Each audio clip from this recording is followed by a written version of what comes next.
ভারতের মহারাষ্ট্রে ভয়াবহ বিমান দুর্ঘটনায় নিহত হয়েছেন রাজ্যের উপমুখ্যমন্ত্রী ও এনসিপি প্রধান অজিত পাওয়ার সহ ৬ জন। বুধবার সকালে মুম্বাই থেকে বারামতির পথে যাত্রাকালে তারা ব্যবহৃত চার্টার বিমানটি জরুরি অবতরণের চেষ্টা করে। এ সময় পুনে জেলার বারামতি বিমানবন্দরের কাছে বিমানটি বিধ্বস্ত হয়। ভারতের বেসামরিক বিমান নিয়ন্ত্রণ সংস্থা ডিজিসিএ জানিয়েছেন, দুর্ঘটনার কিছুক্ষণ আগে পাইলট মেইলে সংকেত পাঠিয়েছিলেন। ধারণা করা হচ্ছে যান্ত্রিক ত্রুটির কারণে এই দুর্ঘটনা ঘটে। দুর্গম পাহাড়ি এলাকায় বিমানটি পড়ে যাওয়ায় উদ্ধার কাজে কিছুটা বিলম্ব হয়। দুর্ঘটনার পর ভারত জুড়ে শোকের ছায়া নেমে এসেছে।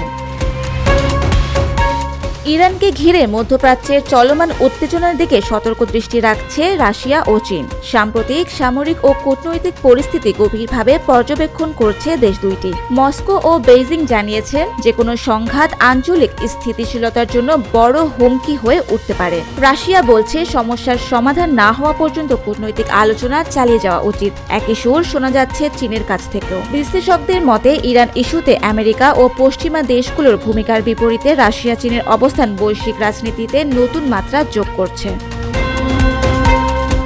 আমেরিকার পূর্বাঞ্চল ও মধ্যাঞ্চল জুড়ে বয়ে যাওয়া তীব্র শীতকালীন ঝড়ে 14টি অঙ্গরাজ্যে অন্তত 42 জনের মৃত্যু হয়েছে। ঝড়ের কারণে এসব এলাকা তুষার ও বরফে আচ্ছন্ন হয়ে আছে। রাস্তায় যান চলাচল ব্যাহত হচ্ছে, হাজারো ফ্লাইট বাতিল সহ লাখো মানুষ বিদ্যুৎবিহীন হয়ে পড়ে। এদিকে রাশিয়ার রাজধানী মস্কোতেও আঘাত হেনেছে শক্তিশালী শীতকালীন ঝড়। টানা তুষারপাত আর ঝড়ো হাওয়ায় বিপর্যস্ত হয়ে পড়েছে নগর জীবন। সড়কে তীব্র যানজট দেখা দিয়েছে।